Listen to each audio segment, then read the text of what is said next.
बेटी के पायल पहिर बगिया मत जइहोगे।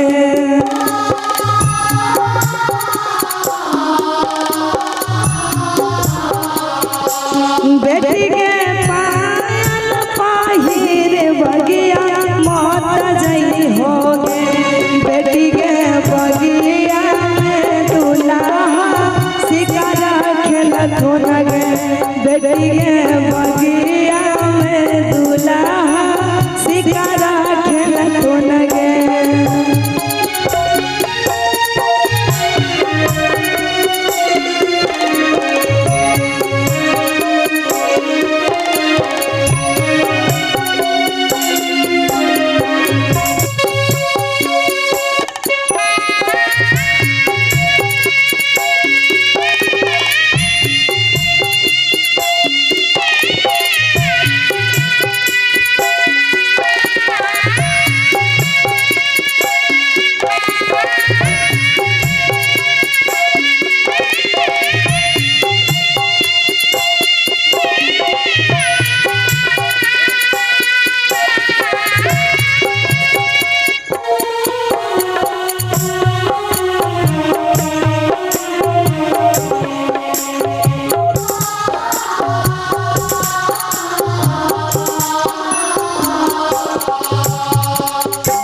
बेटी के पनमा खियाई मनवा मोहि ले तो लगे। बेटी के पनमा खियाई मनवा मोहि ले तो लगे।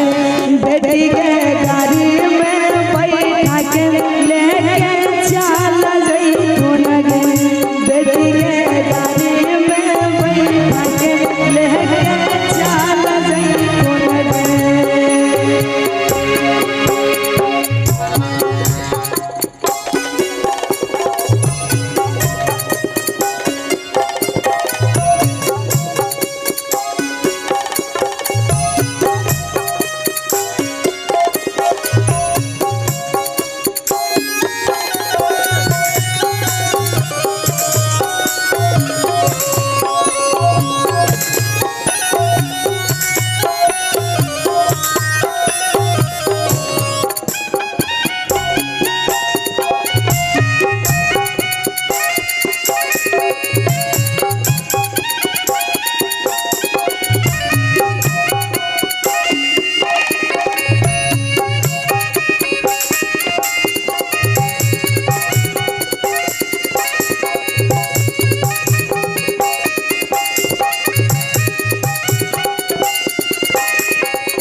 बहुत बहुत धन्यवाद।